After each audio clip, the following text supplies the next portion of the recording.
All right. I'm here with Blake Hutchison, the CEO of Flippa. How's it going, Blake? Good, thank you, Steve. Thanks for having me. Yeah, always good to get you back on the pod. And before we kind of kick off into data insights, I wanted to give everybody, a quick background on you and, just how much you've turned around the company because a lot of people that are listening are new listeners. And if you could give us like just a recap of the last couple of years, like all the big initiatives that have pushed Flippa forward, and then we can open up the door to data insights. Yeah, awesome. Well, again, thanks for having me on the exit. Brought to you by Flippa, and it's it's cool to be with you again. And thank you to all of our listeners out there. So, yeah, Flippa, obviously, as the number one marketplace to buy and sell online businesses worldwide, has had to continue to shift with the market. And so, in shifting with the market, that has meant that we've had to up level our platform over many, many years. And in doing so, we've been able to get ourselves to the point where we're no longer a marketplace, actually, we're more of a platform. And the tool set and utility behind the scenes is really powerful. And it makes deal making for those people looking to buy or sell a lot simpler than it's ever been before and a lot simpler than anywhere else. And so the big initiatives have really been around matching, ease of deal making. So let's just go through some of those. The matching piece really comes down to how do you go from having millions of users and millions of potential acquirers and a network of strategic institutionals, high net worth, family offices, and funds, and how do you pinpoint who is right for any given asset? And the best way to do that is actually AI. And so we've built a matching engine that takes into consideration the likeness of any given asset to another and maps intent signals on the buy side and finds synergy between one buyer and another and then connects them to the likeness of other assets. And so that takes the form of what we call graph neural networks. And there's two graph neural networks. There's a graph neural network which governs the sell side and a graph neural network that governs the buy side. And it's essentially like a scatter plot. It shows the distance and the density of buyers based on their similarity to each other. And on the sell side, it does the same. And then it starts to send matches accordingly. And so we're doing over 400,000 matches a week, and that's programmatically. And those matches are really beneficial to sellers because it means that you get more eyes on the prize faster. So that's been a really substantial innovation. Number two really relates to the actual deal making effort. And so we've got integrated legal, integrated due diligence, and integrated data. And so legal relates to LOIs and APAs. Those APAs are also powered by Dropbox Sign, so you can actually complete and close on platform. We've had payment services for a long time, so that's the closure aspect that I've just alluded to. Due diligence, we now have in-house due diligence teams. So we've kind of combined our technology with a service layer. And then the data piece relates to the continued evolution of our connected sources. So we've obviously had Google Analytics and Google AdSense and these types of things for a long time, but we do have 15 different integrated platforms now. And the power of that means that buyers can benchmark and sellers can, instead of having to go through the hardship and arduous task of pulling out their data and interpreting it, Flippa does that programmatically and can position that for prospective buyers and give them a sense of how your business compares to the benchmarks. So these things have been really, really critical. And as a function of doing that, we've felt really confident with where the platform is. And we've then moved up the value chain. And more than ever before. We're seeing obviously very large numbers of six-figure deals, but we're also seeing very many seven-figure deals. And in some cases, we're representing eight-figure deals. And so that's clearly a massive evolution and maturing of the Flippa platform. And now today, Steve, we're here to talk about data insights, which is for the platform that does more deals than anyone else with more demand than anyone else globally. We're uniquely positioned to provide that transparency and insight back to the user base. Yeah. Yeah. I remember coming out to an exit event in Austin.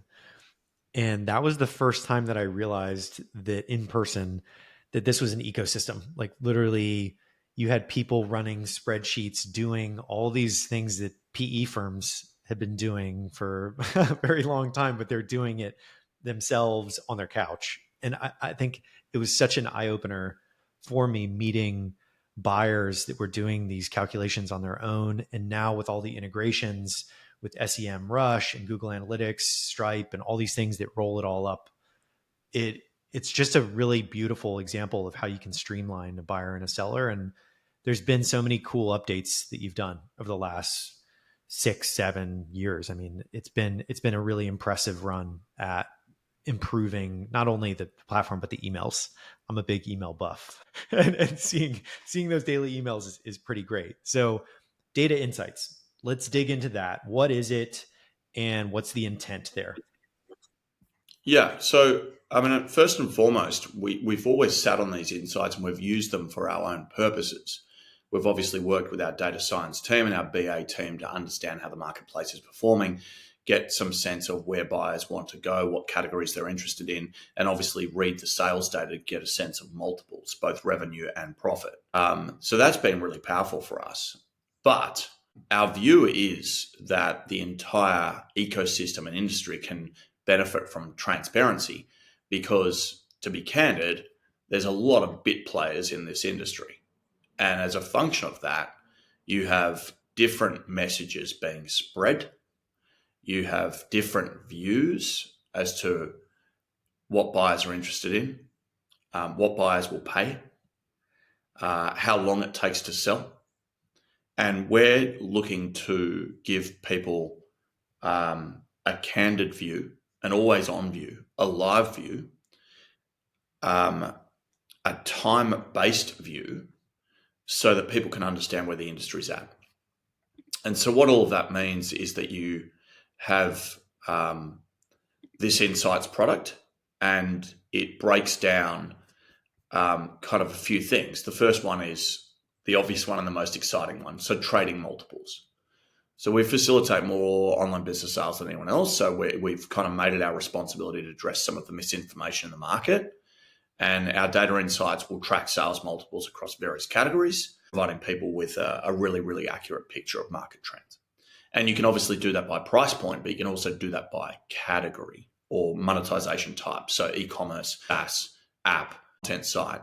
And the list will continue to grow because we've also launched new categories like newsletters and YouTube channels. And of course, they will be added to insights as well. We've also got time to sell, Steve. So that's a really important one. You and I were speaking about that prior to us going live here today. People do want to know how long it takes to sell. Clearly, there's not quite as much liquidity in the market as, say, real estate, traditional real estate. So time to sell is something that there's a lack of understanding around. And we think that giving people an understanding of how long it takes to sell by price point helps both buyers and sellers understand the reality of the industry, and it also gives realistic expectations for the selling cycle when we talk to our selling community. The next one is trending buyer intent. So that's really, really cool, right? Because if you know that buyers if there's huge amounts of liquidity in the market for a particular type of business, clearly that shows you that, one, multiples may go up, but it also shows you that as a seller, it could be a good time to sell.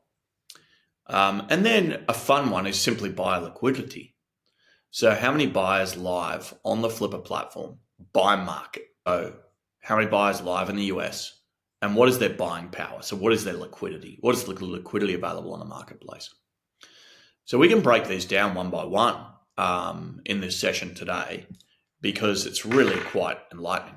Yeah, let's do it. I know that there's also a piece of the buyer liquidity that a lot of people probably aren't thinking about, which is global, because this is the internet nowadays, ladies and gentlemen. So this is a cross-border concept. This isn't like, we're not just talking about the UK or the US. This is something that allows people to transact all over the world, which cracks open this entire layer of important data that I've never seen before. So when I got my hands on this, guilty that I got it a little early, but I got to play around with it. And it's very exciting to see that I think it was 60 something percent, 62% of the buyers were cross border, which is very, very cool and exciting to see that that opens up new liquidity for sellers everywhere effectively. Yeah, that's a really good point. So, and we see this a lot. And we're often surprised ourselves at just how global this is. So 62% of deals are done cross border. I will say that it's more often than not an American buyer, but the assets that are selling are truly global in nature, which is really exciting for global entrepreneurs all over the world to have access to the American buyer base as well as the global buyer base, of course. Um, and that that means that if you're a digital entrepreneur, Flippa can give you that access, and accessibility to a buying community is something that people haven't necessarily been able to get before. And we've amassed that over a long period of time, and then we've worked the marketplace dynamics such that we continue to retain that user base. In fact, Steve, one of the things that I thought was really, really interesting is Flippa recently completed a cohort analysis, and we looked at the number of buyers and number of sellers from previous years that contribute to the current trailing 12-month revenue period. And so it's quite interesting because buyers from 2017 to 2019 made up 50% of the trailing 12-month um, uh, pool of sales. So you've got this huge buyer pool that has been amassed over the last 15 years. So Flippa is 15 years old in July, and you and I are recording this on the 28th of June. So over the last 15 years, we've amassed an enormous buyer pool. Mm-hmm. And so that buyer pool has matured over time. That buyer pool has been retained over time. And that buying pool is still active on the platform, watching us mature as they mature as buyers. So that's really key. And we've been able to see the power of that. Should we just step through certain modules? Steve, what do you think? Yeah, let's go through each of them. I love this. I love that each one of these is so key. And for the people that have been listening to this show for a long time, that recognize Blake and recognize his voice. If you're not watching the video, Blake has 6,000 notifications on his Flippa profile here.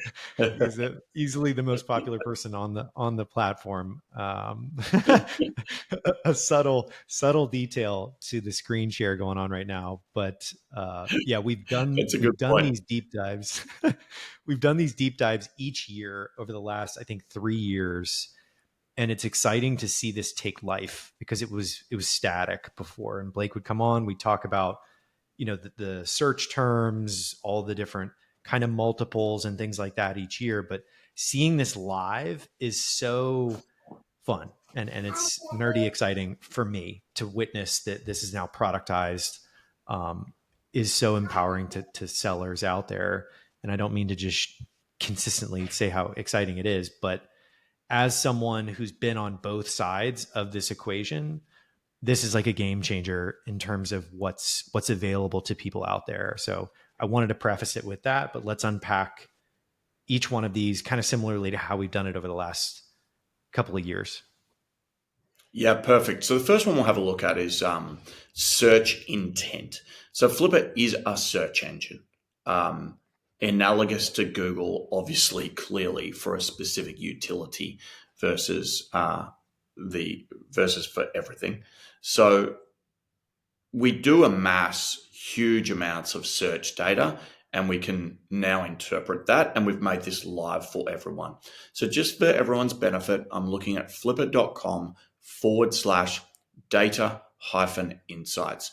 It's also a very prominent module sitting on the flippa.com homepage. So flippa.com, you'll see there are data insights section. Click on that and you will now see this data. It's free, of course, and it's always on. So I have organized this by last 12 months, but for the sake of it, for a bit of fun, we're going to organize by the last 7 days. Weirdly enough, because of the law of large numbers, sometimes it doesn't change that much at the top end, but changes a lot in the long tail. And the long tail is quite interesting to have a look at. So last 7 days, there's been 2,100 searches for Shopify-related assets. Now, bear in mind that could be someone looking for a Shopify store to acquire, but it could also be looking for someone. It could also be someone looking for a Shopify app or plugin. So the Shopify keyword has evolved in its utility or purpose for a buyer. We still see huge amounts of demand, albeit slightly declining demand right now for blogs as a function of the helpful content update by our friends at Google. Some of the blogs have been hit as a function of that. Buyers are less excited, but still we're looking at, in the last 7 days, 1,400 searches for blogs. And people buy those for their passive income benefit, for their attachment to the Amazon Associates program, and a vast range of other reasons. What becomes really interesting is as you move down search intent and start to see specific categories rise. And so I'm always fascinated by the fact that travel as a category is most searched and in demand by the buying community. And more recently, we've started to see game and game-related searches pop up on Flippa as buyers seek out either games that are monetized to buy, be it via website and desktop or an app. But there's also a bunch of commentary around games. There's also game-related YouTube channels where people are obviously obsessed by watching and consuming game-related content. So that's really been really interesting to see. And as you can see here, Steve, number whatever that is, 1, 2, 3, 4, 5, 6, 7, 8, 9, 10, 10th on the list. In the last 7 days, there's been nearly 900 searches for AI-related assets. YouTube comes in at number 11. And then, of course, there's extraordinarily big long tail of very specific keywords for certain things. Now, some of this needs to be aggregated because you can see YouTube was whatever that was at number 15 or something, and then you got YouTube channel at number 20. So if you couple those together, YouTube does move up the rank as well. But lots and lots of searches, a very, very long tail here, as you can see, going through things like, design-related assets, assets which are specifically related to wine, assets which are specifically related to gambling. So it's a very vast and diverse set of searches that govern how buyers think about acquiring. And I like that Shopify just has stayed consistent. I like that you mentioned it was kind of like the power rule of that. It's just the numbers are substantial.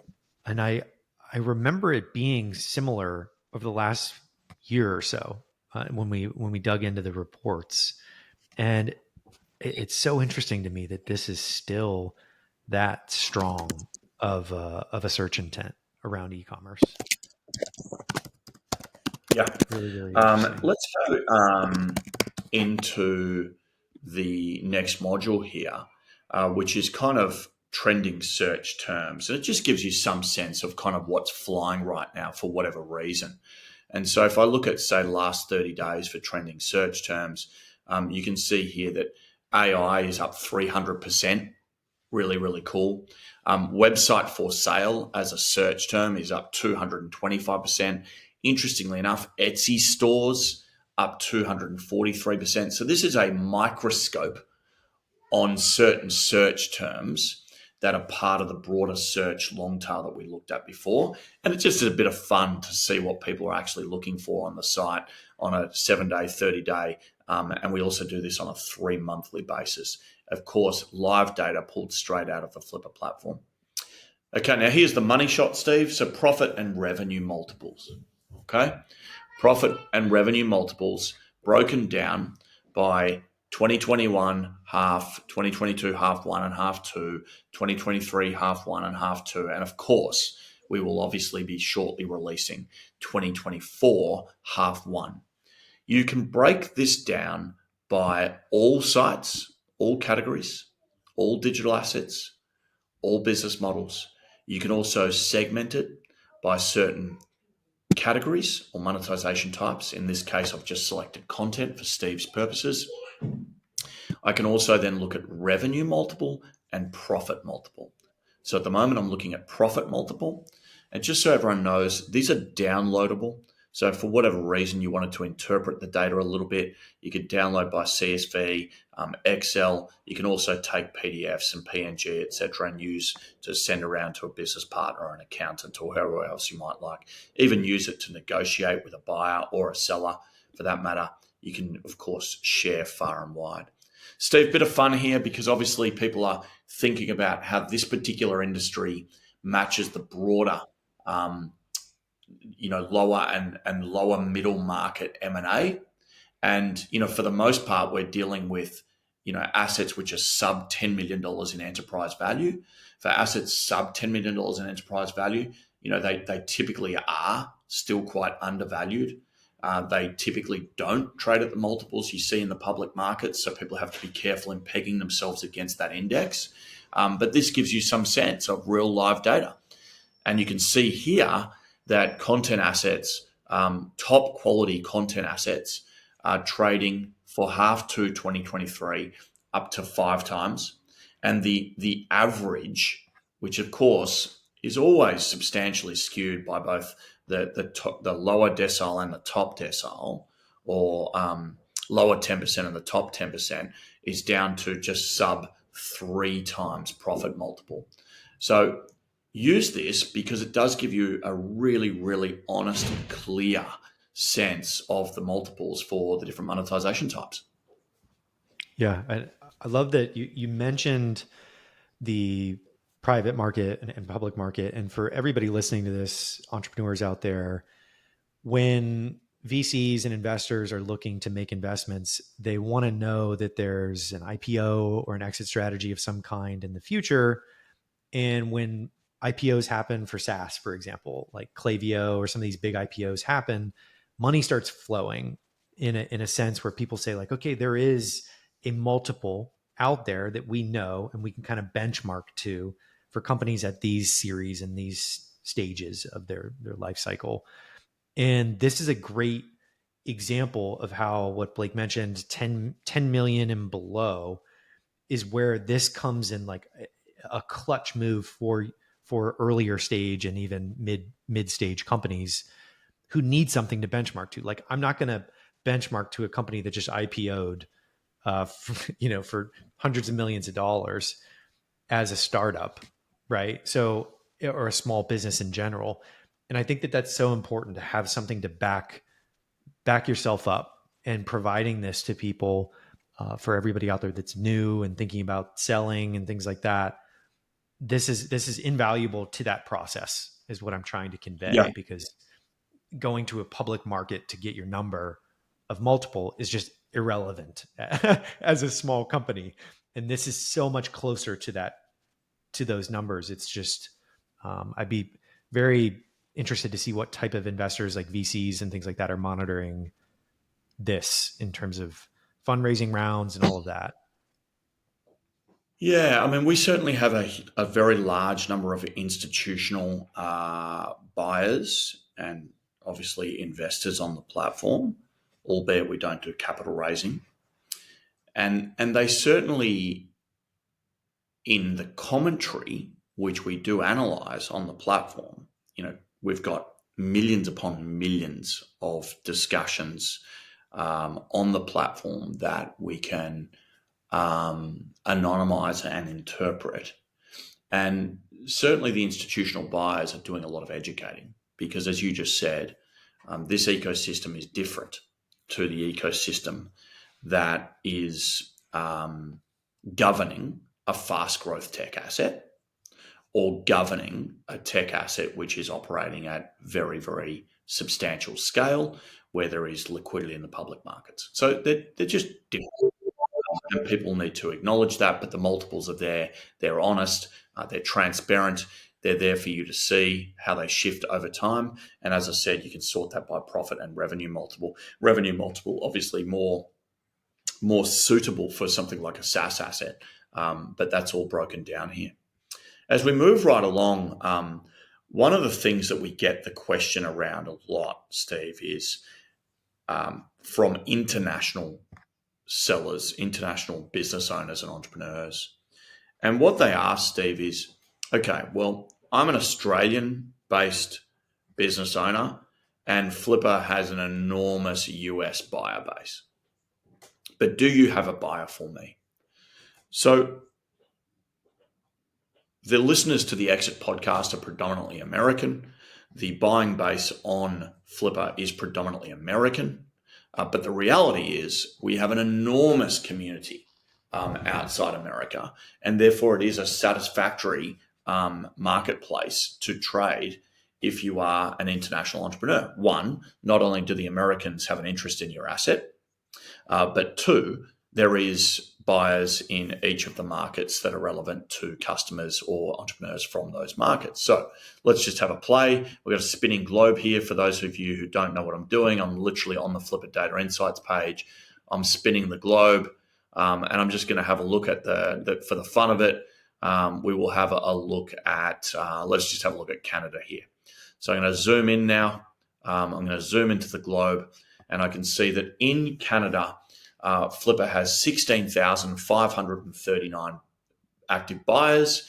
The average budget is $206,000, which means that a buyer out of Canada, on average, is looking to acquire something which is subscale, $250,000 and below, albeit averages, again, we spoke about, a little bit misleading because you've got a large number of smaller buyers, and you've also got some very big buyers there, which influence the average. And then the overall liquidity, as you can see there, is $3.4 billion. $3.4 billion liquidity in Canada. Just for the fun of that, we'll play with the globe a little bit more. We'll spin it around a little bit. Oh, I think I've turned it upside down here, Steve. Anyway, we'll go down to Australia on the bottom of the world, and you can see that in Australia we have far fewer buyers. An average budget is lower than Canada at $188,000. The total buyers is 13,863, and the overall liquidity available to us is 2.6 billion. So the point being is that there are lots of active buyers. The point being is that we have a global marketplace of buyers, and therefore it becomes a really relevant marketplace for those people looking to sell regardless of where they're based. You can see that right now there's 349,000 active buyers on the platform, representing 179 countries globally for a total liquidity of $65 billion. So very, very substantial marketplace, and a bit of fun to play around with that one. Yeah, that one is such a subtle flex. I love the I love the globe, moving it around and seeing the liquidity in each one of these, because to visualize it is so difficult. So props to the engineer who designed that, because it's a very cool way of saying, like, all right, where can I target? What type of messaging do I need?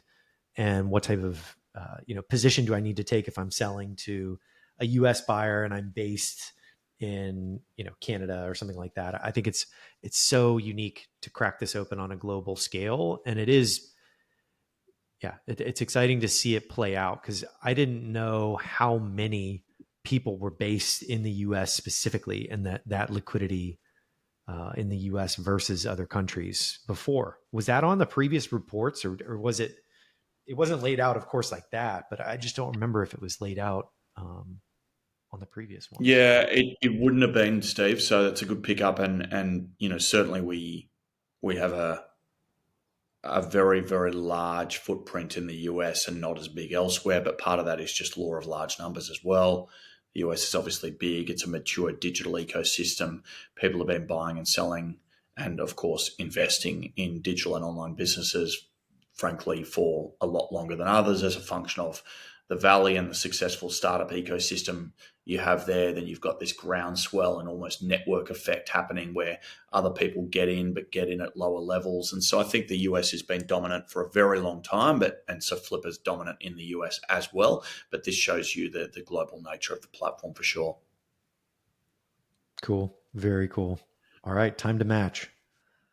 Yeah, this is an interesting one because selling a business is an emotional decision, and it's then a lengthy process.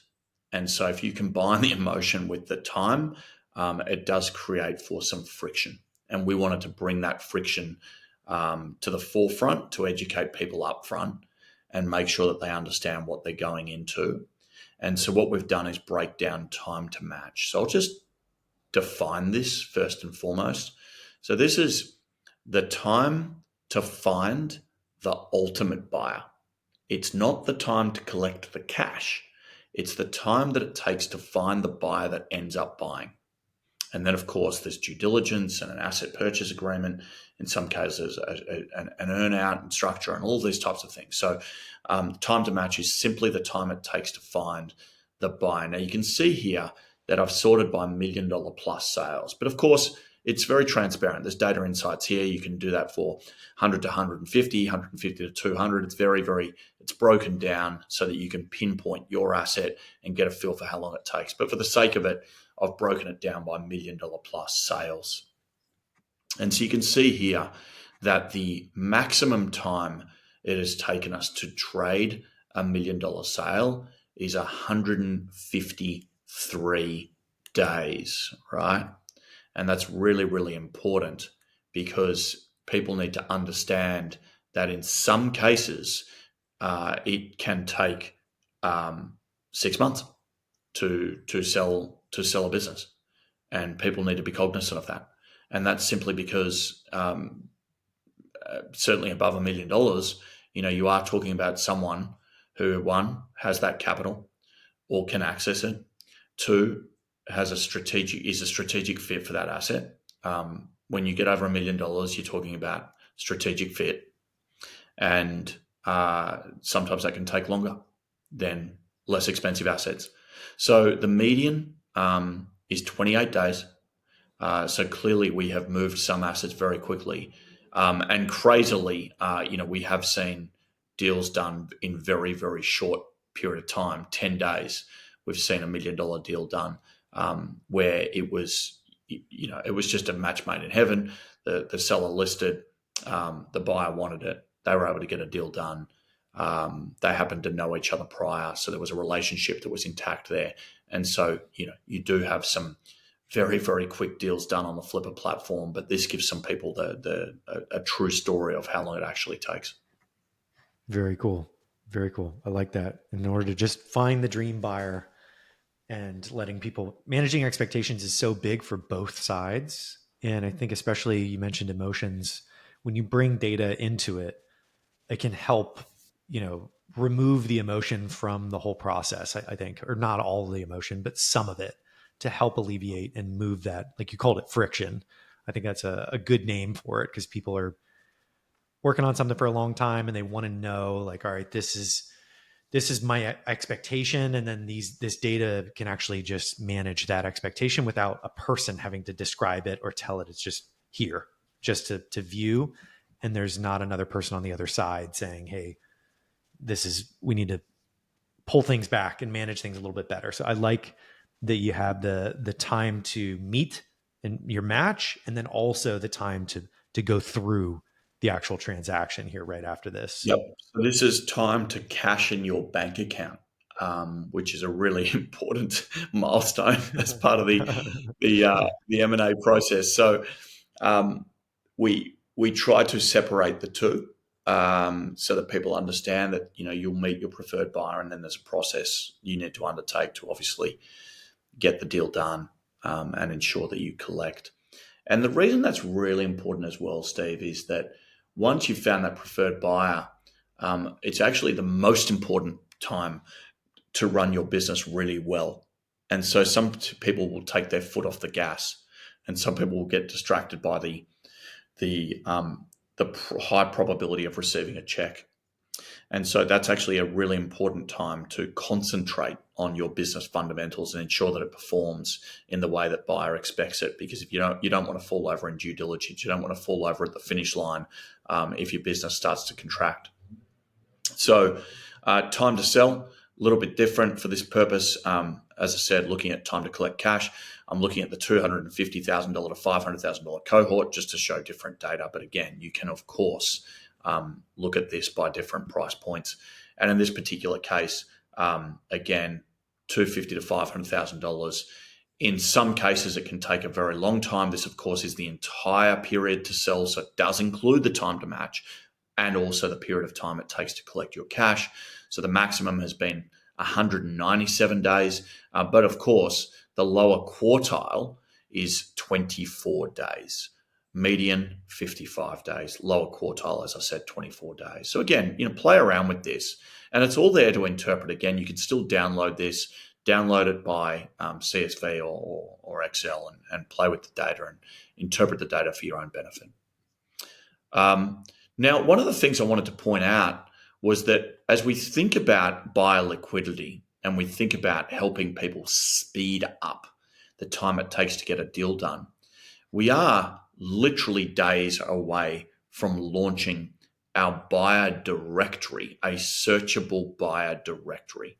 So clearly when you have that many buyers in the mix, of which a portion of are strategic, institutional, high net worth, family offices, various funds, people think they would like to meet a specific buyer and understand who those buyers look like and go after a specific cohort of buyers.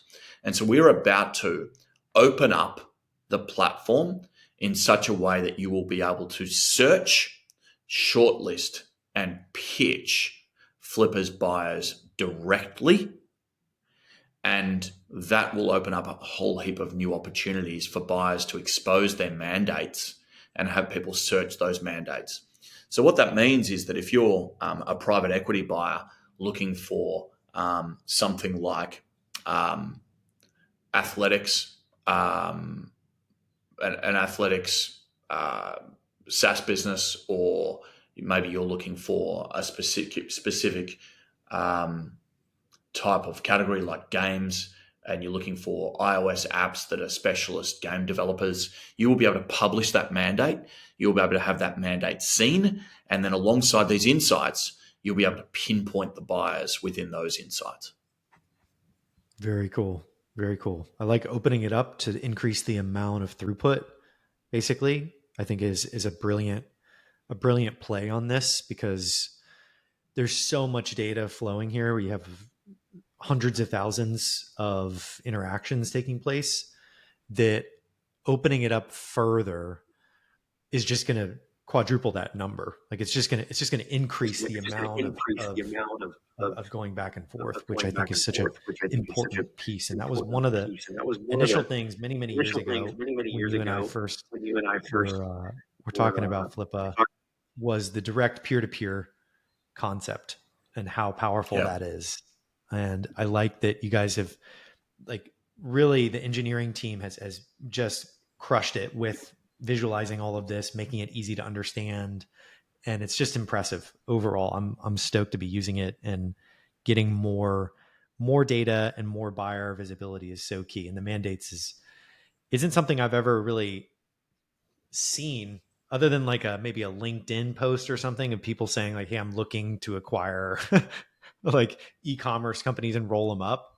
I haven't seen anything like that before. Yeah. Yes. Imagine when we do that at scale. And so you've got hundreds of thousands of mandates, all searchable by keyword, all searchable by location. And you can then bundle them up, and then pitch them, obviously in a controlled sense. We think that's going to be really powerful.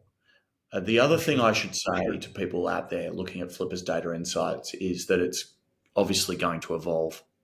And so expect to see new modules added. And then the big one, Steve, is when you personalize insights. And so obviously with 15 different integrations, what we're going to be able to do is enable someone to have their own data insights module, where basically you connect your asset, you connect the data that governs your asset, Xero, QuickBooks Online, Stripe, Shopify. And then what we will do is take all of your data and build your own Flippa Data Insights module. It'll show you the buyers and the buyer mandates. It'll show you the search intent for assets like yours. And it will also compare your asset to all other assets that have been compared. And so you will ultimately have your own data insights product that you can use to make informed decisions about not only what you're worth, but when you might sell, and then finally how you would compare in the sales cycle to your peers. Very cool. Very Very cool. cool. Well, Very cool. got to Well, be respectful of your gotta be time, respectful of your and time. thank you for coming on and doing the all the data insights deep dive. That was a ton of information, and yeah, I appreciate the time today. Thanks, Steve. Thanks, everyone, for listening. Yeah, wherever you guys are listening, all the links will be in the show notes. Definitely check it out. Links will be there, so give it a look. Thanks, everyone.